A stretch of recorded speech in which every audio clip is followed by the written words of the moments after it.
Baie welkom by die Trinity Truth program. My naam is Karen Meiburg en ek gaan dan aan deur verder te lees in die kort verhaal Die Eerste Kersfees vanuit 'n kind se oog. Hierdie verhaal is dan geskryf deur die bekende skrywer en digter François Terblanche. En dan ingesluit hierby gaan ons vir jou 'n skakel gee waarop jy kan gaan klik en dan hierdie kort verhaal gratis kan gaan aflaai en so ook die skakel kan aanstuur vir jou vriende en familie. Ek begin dan deel 2 te lees deur die laaste sin wat ek deel 1 mee geëindig het. My eerste Kersfees ruik nie na kaneel en gebakte brood nie. Dit ruik na hooi, bloed en donkie asem. Ek sou dit nie anders te kies nie. Dis eerlik, dis grond, dis mens. Die ster kom eers later by my bewussyn in. Vir my is dit aanvanklik net 'n helderheid in die donker, 'n konstante lig wat teen die grot se mond staan en weier om die normale nagritme te gehoorsaam. Ek kyk daarna deur baba oë wat nog leer om te fokus. Vir lank is dit net 'n dowwe glans, 'n liggolf wat groter is as ander sterre. Vir ander is dit 'n teken. Die skaapwagters is eerste. Die nag is amper stil wanneer dit gebeur. My ma sit my teen haar bors en neerie 'n eenvoudige lied. Josef, sit nie ver nie en probeer die laaste bloedvlekkes wegvee. Die os herkou stadig. Sy kakebeen, sy ritme is 'n vreemde, troostende metronoom. Dan, ver, heel ver, verander die nag se gewone stilte. 'n Engelstem het 'n spesifieke klank. Ek ken dit reeds. Dis die soort klank wat nie deur mure uitgehou kan word nie. En vandag breek dit deur lig, deur nag, deur veiding en deur dun sluiers van gewone menslike bekommernis. Moenie vrees nie, sê die stem daar buite, ver oor die veld. Ek hoor die woord moenie, oor en oor in mense se lewens. Die vrees meer. Hy loop dikwels saam, vandag weer. Want kyk, ek bring vir julle goeie tyding van groot blydskap wat vir die hele volk sal wees. Want vandag is daar vir julle in die stad van Dawid 'n verlosser gebore, wat Christus die Here is. My ma se arms vou stywer om my. Haar hart klop vinnig, nie in paniek nie, maar in 'n mengsel van oorweldiging en bevestiging. Josef kyk op. Ek sien net sy silhouet teen die sterlig, maar selfs ek kan die verwondering in die lyne van sy kakebeen lees. En dit is vir julle 'n teken, donder die stem. Julle sal 'n kindjie vind wat in doeke toegedraai is, in 'n krib lê. Dis ons, fluister my ma sag, half verskrik, half vereerd, asof iemand haar huisadres oor die heelal se luidspreker uitgesaai het. Dan bars die hemel oop, stem op stem op stem. 'n Skare wat nie in die grot pas nie, nie op die veld nie, nie eens in Nasaret se sinagoge nie. Hulle vul die atmosfeer en selfs my klein bors voel die druk daarvan. Ere aan God in die hoogste hemel en vrede op aarde sing hulle in die mense wel in welbehae. Pyn, vrees, koue, misreuke, osasems, donkies en bo dit alles te hierdie onmoontlike, onredelike woord, vrede. Ek huil nie hierdie keer nie. Ek kyk net op na die mond van die grot, na daardie helder stem wat bo die dak stil hang. My brein, pasgebore, kan nie teologie formuleer nie. Dit kan slegs indrukke bære. Lig bo mis, sang bo dieregeluide, vrede bo pyn, Woorde sal later terugkom om dit te beskryf, maar vir nou is dit net rou data wat diep vasgelê is. Die skaapwagters kom nader, hastig, struikelend, ruikend na rook en veld. Hulle is lomp in hulle eerbied. Hulle weet nie hoe om hulle hande te hou voor 'n krib nie. Ek sien hulle oë, rond, ongelooflik, nat in die hoeke. Hulle kyk van my na my ma, van haar na Josef, en elkeen probeer die Engelse woorde met hierdie toneel laat sin maak. Dis presies wat hy gesê het, fluister een. Doeke, krib. Hy lag ongelooflik deur sy neus. 'n Krib, man. Die verlosser se eerste bed is waar sy skape eet. Dit is gepas, sê 'n ander saggies. Hy sal ons brood wees. Hoekom nie ook ons voerbak deel nie? Hy glimlag na my met 'n klomp skewe tande en 'n hart wat eerlik klop. Ek hou hiervan. As ek later sal praat oor salig is die armes van gees, sal ek sy oë onthou. Mag ek hom vashou? Vra hy skielik en skrik daarna vir sy eie waagmoed. Ek bedoel, as ek mag, mevrou. My ma huiwer. Elke ma huiwer. En tog, in haar huiwering, is daar weer daardie sagte vasberadenheid. Sy het my nog nooit net vir haarself gehou nie. Hou jou hande, sê sy. Die skaapwagter sit en sy plaas my versigtig in sy arms. Hy stink.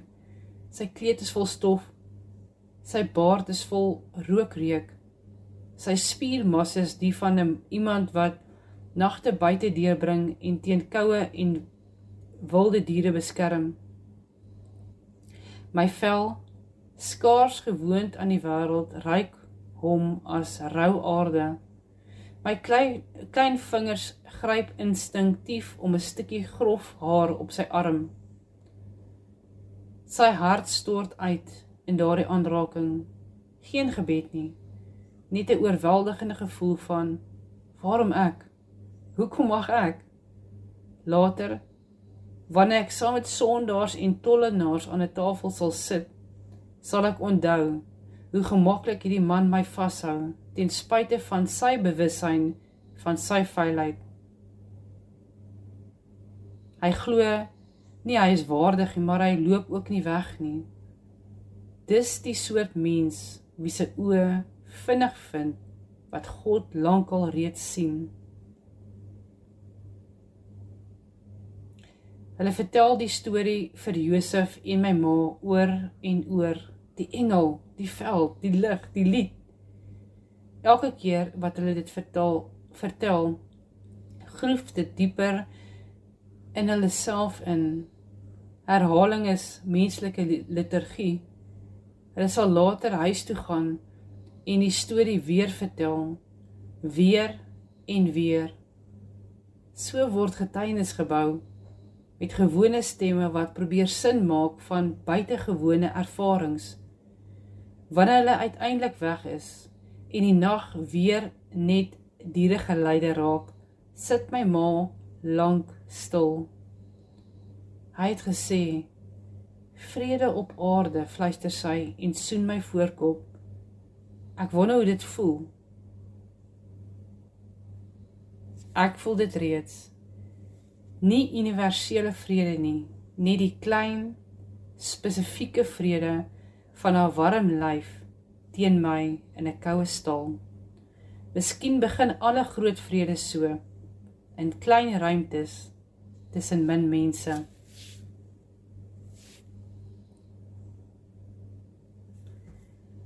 Herodes se stem hoor ek nooit self nie, net die nasleep van sy woorde.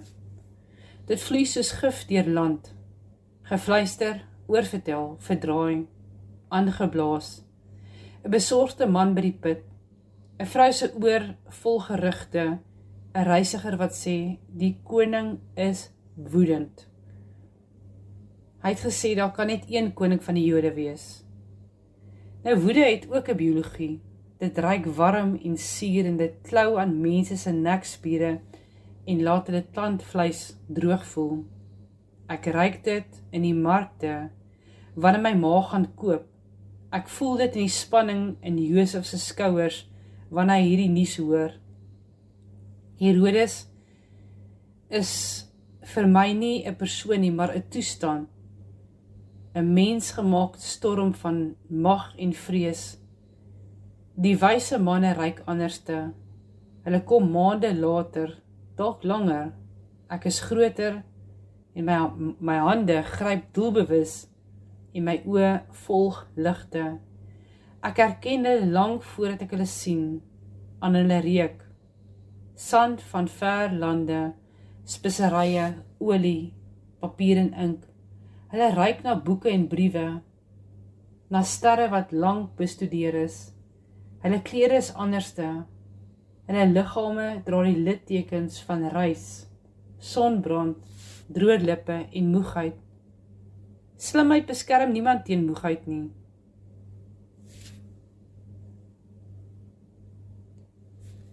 Waar is hy, wat as koning van die Jode gebore is, het hulle glo vroeër by Herodes gevra, en daardie vraag skud sy skaduwee lank, en strek lank. Hy, die man wat sy mag vashou soos 'n swaard, hoor net bedreiging, en hulle hoor belofte. Nou kniel hulle in ons nederige huis. Die stal is dalk lankal nie meer ons enigste skuilplek nie. Teen die tyd wat hulle ons vind, woon ons waarskynlik in 'n klein huisie, maar nog steeds eenvoudig, nog steeds nader aan stof as aan marmer. Ek sit op my ma se skoot. Een van die manne se oë vul my hele wêreld. Hy kyk nie neerhalend nie, maar met 'n verwondering wat sy hele gesig sag maak. Hy is kleiner as wat ek gedink het, fluister hy. Babas is klein, mompel die ander een en rol sy oë lagend. Nee, sê die eerste, ek bedoel 'n koning. Ek steek 'n hand uit na sy baard. My vingers vind 'n grys krul en trek. Hy lag kliphard en sy lag ego teen die dak vas. My ma bloos. Josef glimlag, half skaam, half trots. Hy het 'n goeie greep, sê die derde man. Pas op, 'n wêreld. Hulle haal die geskenke uit. Die goud blink selfs in die dowwe lig. Ek ruik instinktief daarna, soos enige baba sou. Dis hard, koud en swaar in my klein handjie. Ek klap dit teen my knie en lag 'n bietjie. Die klank laat hulle almal glimlag. Goud vir 'n koning. Ek ken nie die simboliek, maar ek voel die spanning in die vertrek. Die armoede van my ouers en die rykdom in my hand. Dis 'n vreemde kombinasie. Skraal hande om swaar rykdom. Dit sal nie die laaste keer wees dat ek dit sien nie. Die wierook ruik ek voordat ek dit sien. 'n swaar, soet, sitrusagtige reuk wat iets heiligs in die lug vrylaat. My longe trek die geur in, my brein bære dit diep. Wierook vir 'n priester, vir iemand wat tussen God en mens staan. My klein borskas beweeg vinniger toe die rook my neus vul. Ek sal eendag tempelreuke, offers en gebede ken. Vir nou is dit net 'n vreemde kombinasie van soet en skerp. Die mirre laat my ma se oë rek. Dis 'n balsem, 'n begrafnisparfuum. Ek sien die vrae in Josef se kyk toe hy dit aanraak. Hy dra dit in sy hande en weeg dit. Mirre, fluister hy en kyk vlugtig na my asof die woorde self die vloek is wat hy wil keer. Maar die wyse manne se blik is ernstig. Ons bring wat die ster vir ons gewys het, sê hy saggies. Hy sal lank en wyd leef, maar groot dinge word nooit sonder pyn gedoen nie. Mirre vir 'n offer. Die woord pyn is nie nuut vir my nie. Ek het dit in my ma se moederskreet en geboortekreet gehoor. Ek het dit in Josef se verlange na normaliteit gesien. Ek leer nou dat selfs my liggaam nie vry daarvan is nie. Die geskenk sê saggies, jy is 'n koning, priester en offer. Ek gaap net. My mond is te klein om simboliek te dra, maar my hart, nog altyd geanker in haar hartklop, vibreer saam met 'n dieper ritme. Hierdie geskenke is nie net mooi dinge nie, dis 'n geheime opskrif op my vel. Hulle aanbid. Daar's geen ander woorde nie. Hulle buig vorentoe, voorkoppe amper op die vloer. Die grond is oud en stof is oral, maar hulle hou nie hulle mantels uit om hulself te beskerm nie. Om neer te buig voor 'n baba in 'n huis in Bethlehem is die mees onlogiesste ding wat 'n mens kan doen, tensy jy iets sien wat ander nog nie sien nie.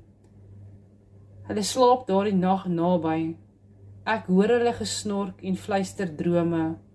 Weer kom 'n engelstem, maar hierdie keer net vir hulle. Moenie terug na Herodes gaan nie, waarsku die stem. Gaan langs 'n ander pad na julle land toe. Angs bruis deur hulle hartslaa wanneer hulle wakker skrik. Ek voel dit in die atmosfeer. Vreugde en gevaar in dieselfde vertrek. Dis hoe my eerste Kersfees eindig.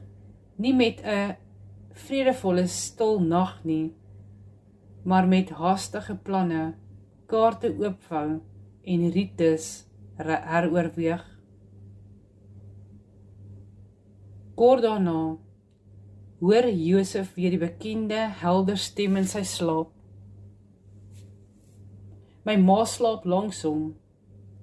Ek teen haar bors vasgeplak. Die os is dalk nie meer daar nie, maar ander diere raas buite. Bethlehem se gerugte oor soldate begin al hoe meer word. Staan op, sê die engelstem in die donker. Neem die kind en sy moeder, vlug na Egipte en bly daar totdat ek vir julle sê, want Herodes sal die kind soek om hom om te bring.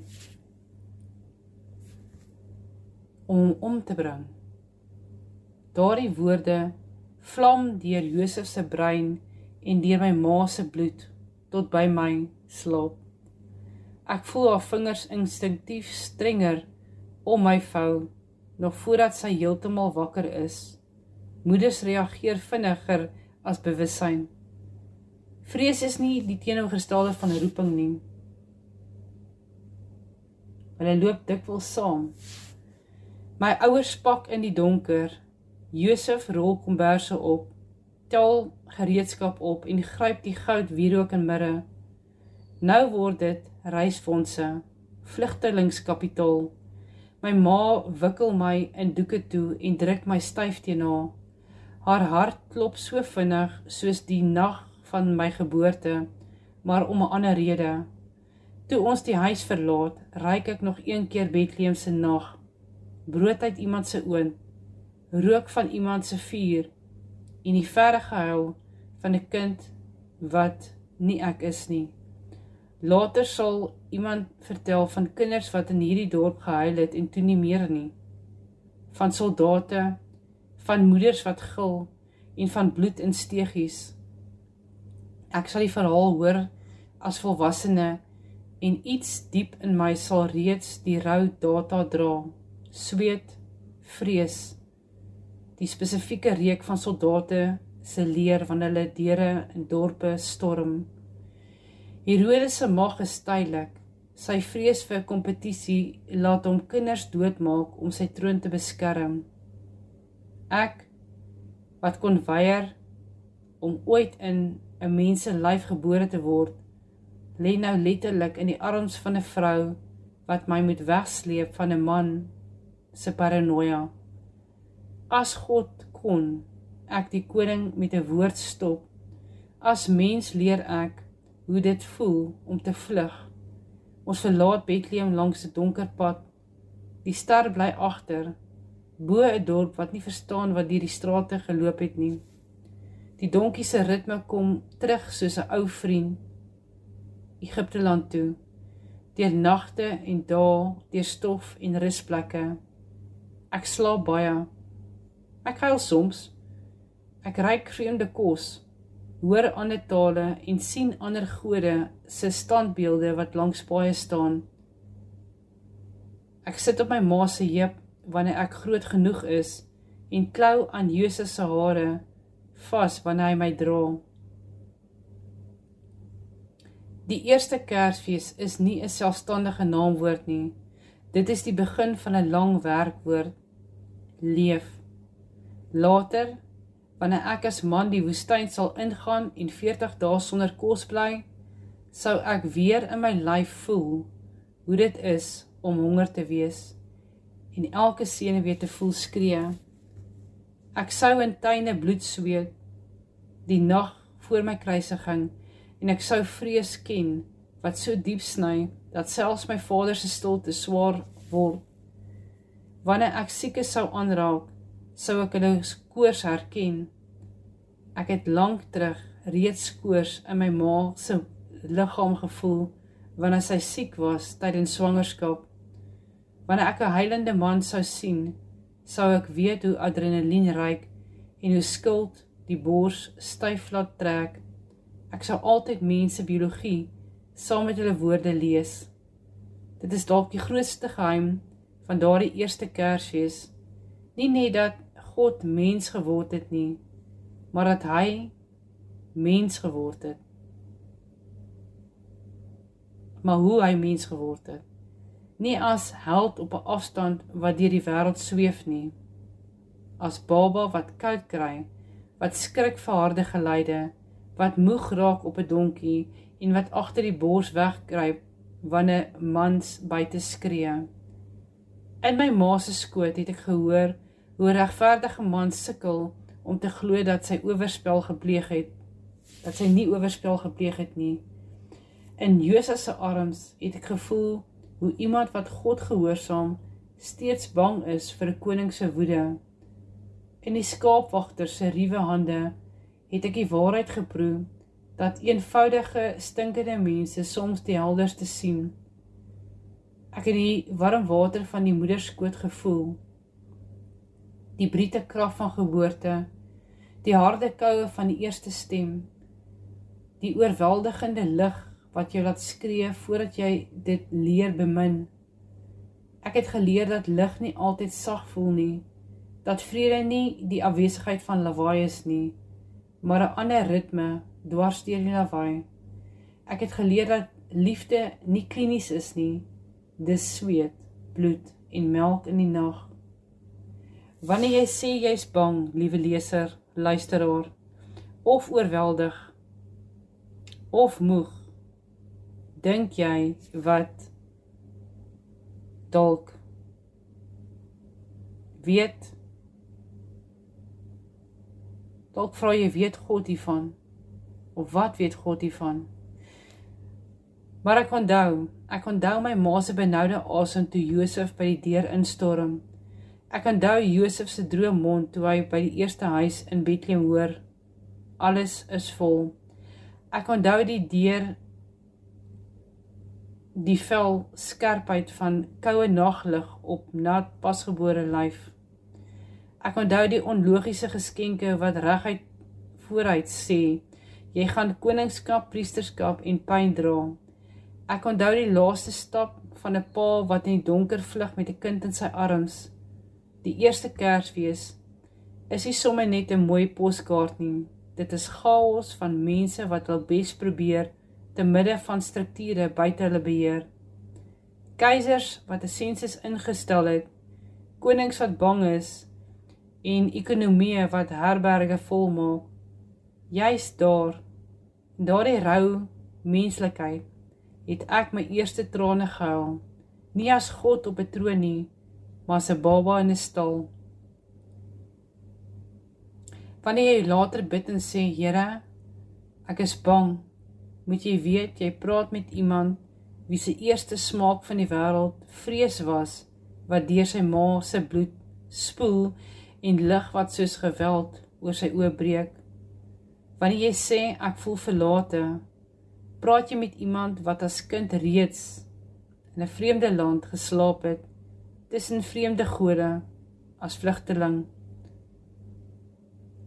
Ek het nie net jou sondes kom dra nie, ek het jou biologie kom herstel, jou senuwees, jou hormone, jou liggaam wat huil, voordat jy woorde het, jou hart wat vinniger klop, wanneer Herodes figure hulle mag beskerm, jou hande wat na iets soek om vas te hou, wanneer die nag te lank raak.